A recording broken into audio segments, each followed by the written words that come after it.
J'allais poser la question à Jean-Marc Généreux et à Chris Marquez, mais ils ne sont pas encore arrivés. Ils arrivent, ils sont dans les couloirs.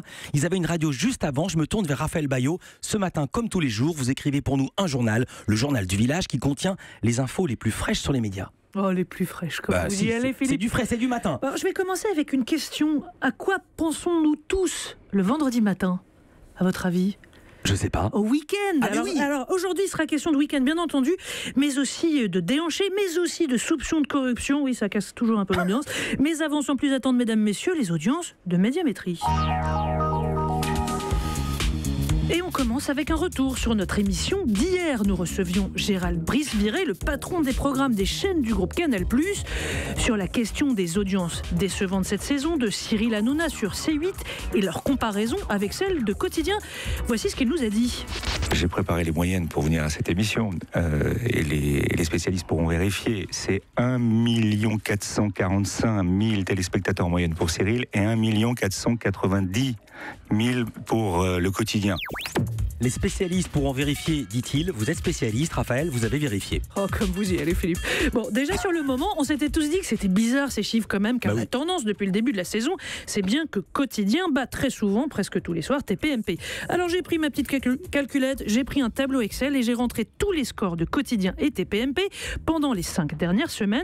Le tout du lundi au jeudi, les jours de présence de Cyril Hanouna à l'antenne. Résultat, 1 322 000 téléspectateurs de moyenne pour Quotidien, 1 219 000 téléspectateurs en moyenne pour Touche pas à mon poste, c'est dit. Et d'ailleurs, hier soir, rebelote, Yann Barthès a fait mieux que Cyril Hanouna.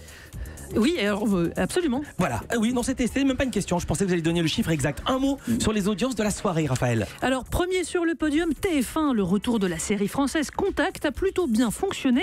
4 534 000 téléspectateurs pour 19,1% de part d'audience. M6 est deuxième sur le podium grâce au film De l'autre côté du périph'. Vous êtes 2 887 000 à avoir suivi les aventures d'Omar Sy et Laurent Lafitte, 12,2% de part de marché. Village Média sur Europe 1, le journal du village. Je respire. La première page du journal du village, c'est un petit bol d'air pour France Télévisions. Oui, on vous parle depuis plusieurs jours dans Village Média de la décision de l'État d'amputer le budget de France Télévisions de 47 millions d'euros. Aïe aïe aïe, un coup dur pour Delphine Ernotte, la présidente. Mais depuis hier, elle respire un peu mieux grâce aux députés. La commission des finances de l'Assemblée nationale a voté un amendement qui va permettre de limiter la casse de 47 millions d'économies à 20 millions.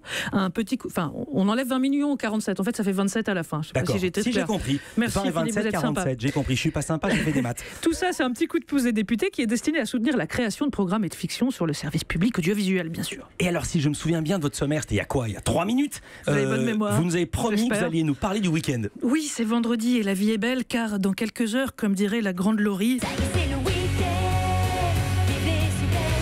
Bon, stop. Si Laurie, c'est pas votre truc, vous pouvez toujours repenser à cet été en écoutant ceci.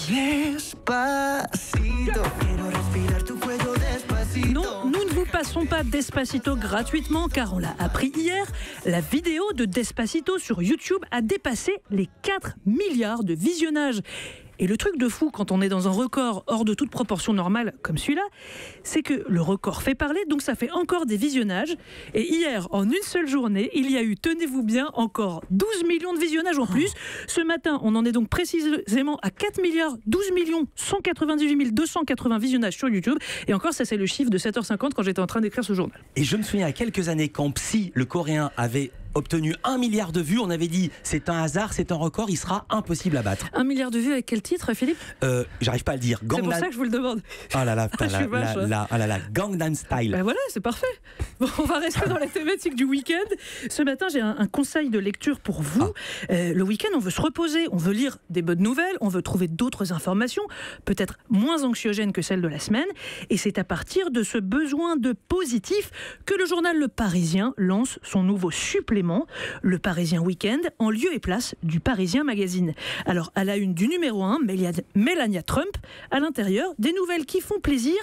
J'ai demandé au directeur de la rédaction combien de temps les équipes du Parisien avaient travaillé à ce lancement. On a commencé à travailler il y a 6 mois. On a fait des groupes de travail avec toute la rédaction.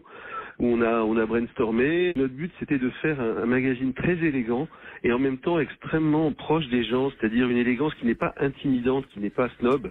Alors, ce nouveau supplément s'ouvre sur un cahier intitulé « Ça fait du bien », plein d'infos feel good, comme on dit en bon français. Exemple, une brève qui nous apprend que 69% des salariés français aiment leur boîte, selon un sondage. Ou bien encore cette liste des envies de Christine Lagarde, la grande patronne du FMI.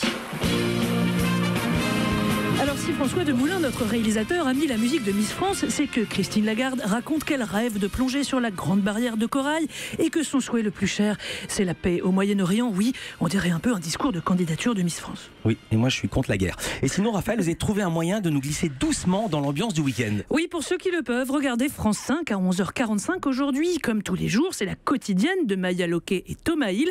Mais aujourd'hui, c'est la 1000e avec plein de sujets spéciaux et un bêtisier. Écoutez par exemple cette séquence. Un téléspectateur a écrit à Maya Loquet pour lui demander un conseil pratique. Et ça tombe sur moi. Malgré de nombreuses tentatives, je n'arrive pas à démouler mon cake proprement. Please help me, signé Gérard. Voilà, les blagues sur démouler un cake, ça marche à tous les coups. Et bon week-end à tous. Europe 1.